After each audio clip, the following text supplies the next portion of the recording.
Hey everybody, it's Savannah Taylor, the Gardenista, your kitchen garden coach. Welcome back to my classroom.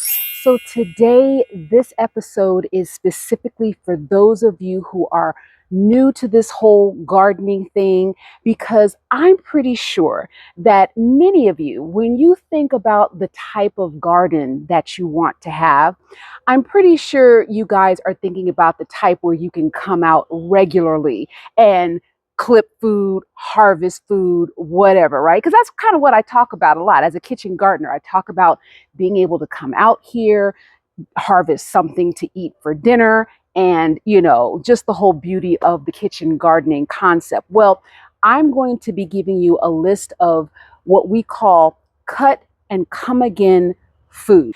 And what we mean by cut and come again is once these types of vegetables grow, you can pretty much come out here every week, if not sooner, and harvest food for your lunch, your dinner, whatever. So let's get into it because I'm super excited to show you what's behind me here.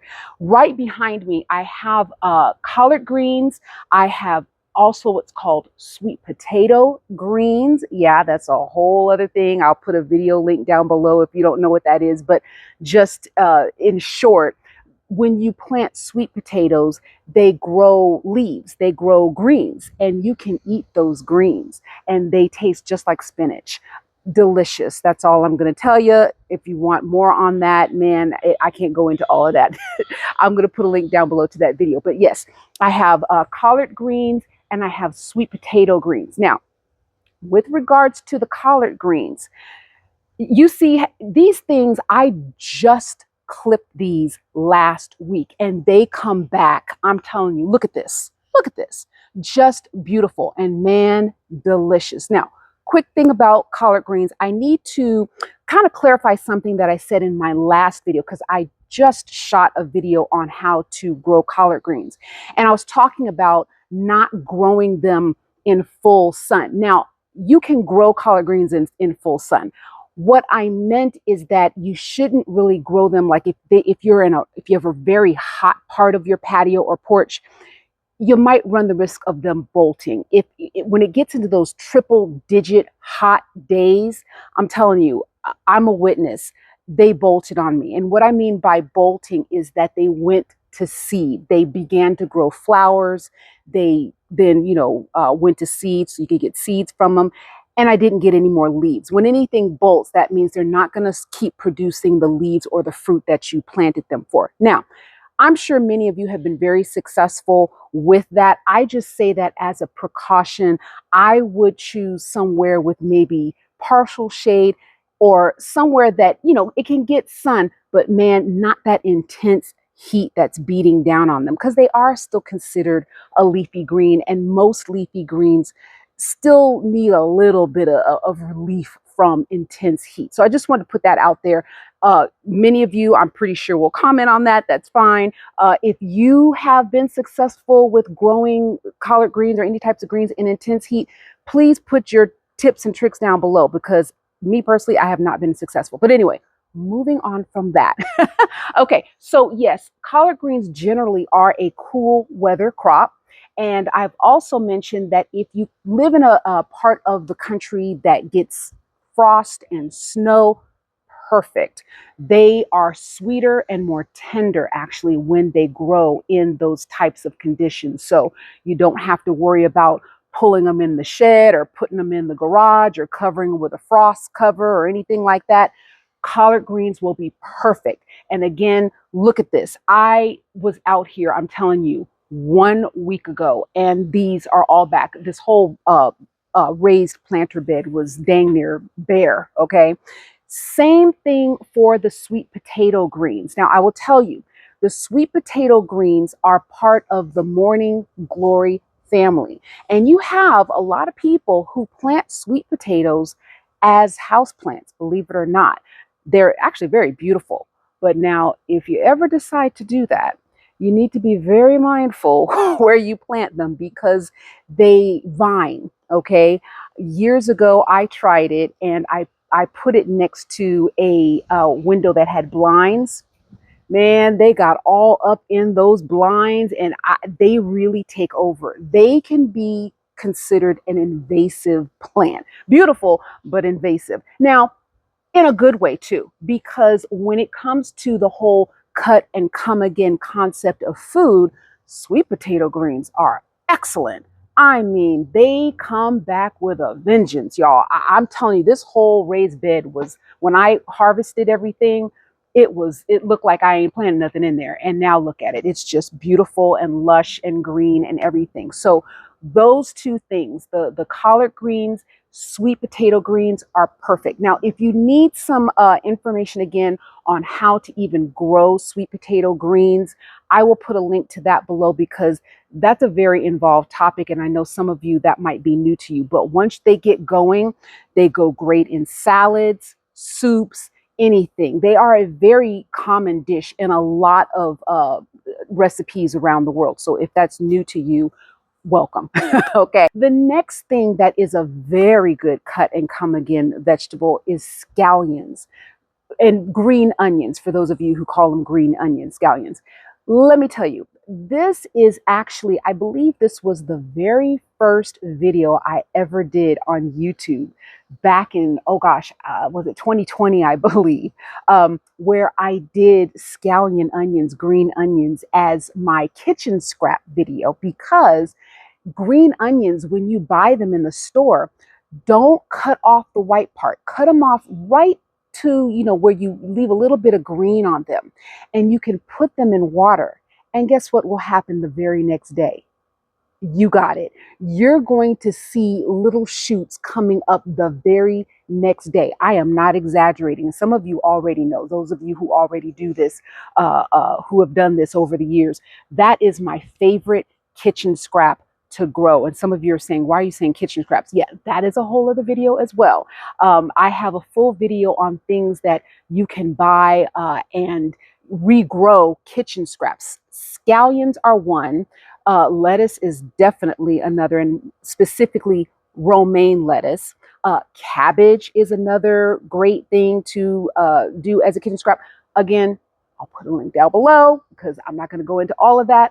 But when we're talking about cut and come again, scallion onions, green onions. Now, you can leave those green onions to regrow on your kitchen cabinet, or once you see them taking off, you can come out and put them in soil. Now, I have some that have been growing.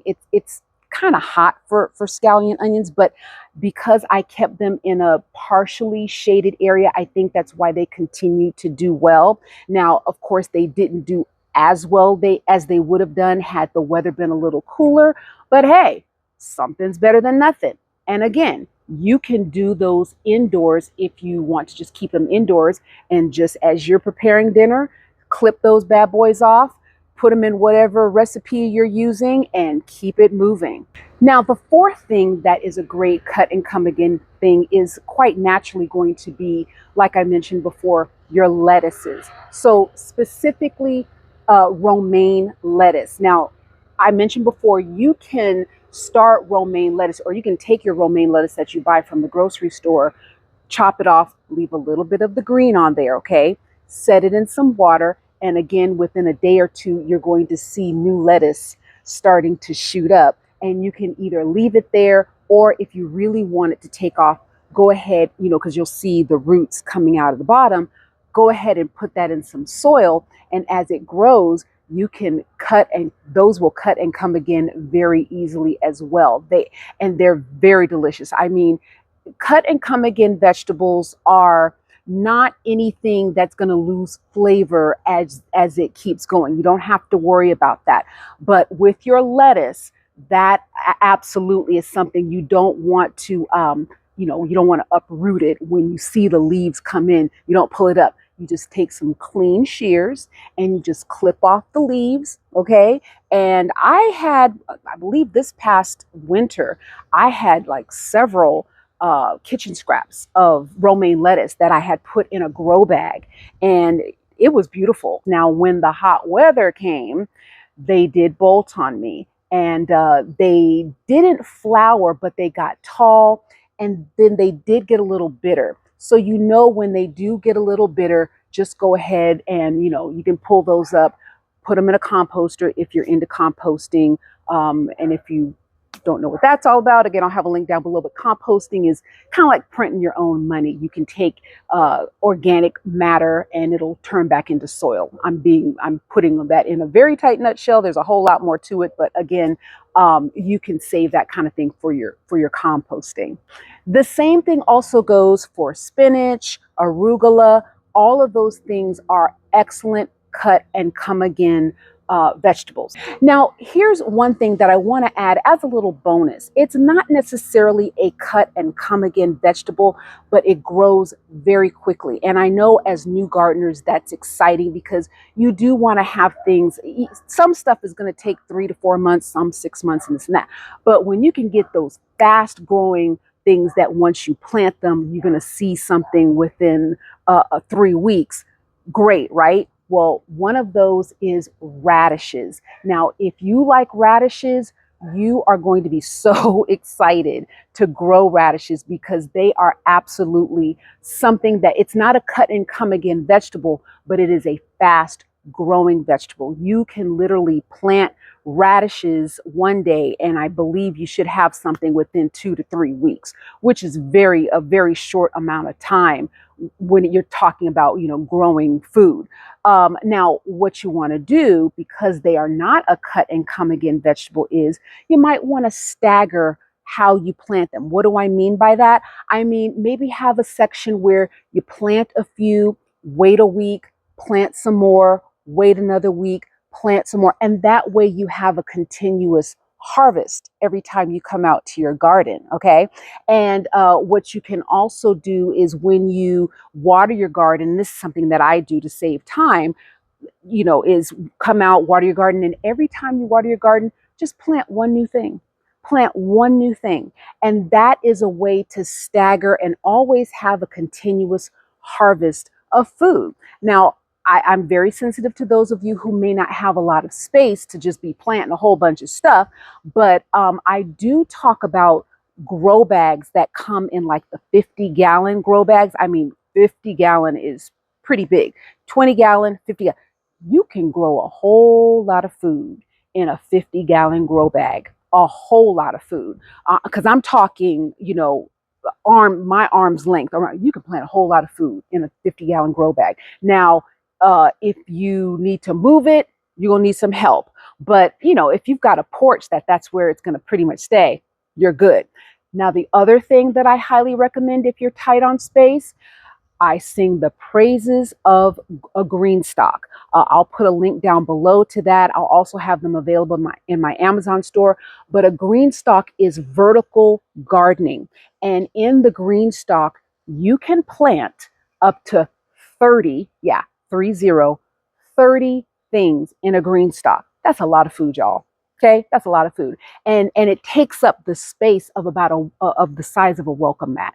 Yeah, a large welcome mat. So like I said, you grow things vertically in all the pockets, and you can do a whole lot of stuff if you are limited on space. So again, we've got collard greens, sweet potato greens, scallions or green onions, your lettuces, and again, for quick growing, you've got your radishes. Now, that's just a few things to get y'all started, because I know a lot of you out there are excited about gardening. We're getting ready to go into the cooler months. I am going to be doing a specific video on what to plant for fall, but I wanted to just do this video specifically so that you guys can kind of get some ideas on what can you grow that's fun, that's fast, that you can come out every week and be excited, as you're also perhaps growing some things that take a little longer, like bell peppers and a whole bunch of carrots and all that kind of stuff. Okay, and we'll get into all of that. So, but that's all I have for you all today. If you have any questions, listen, this is why kitchen gardens matter. We got to stick together, us little small gardening community.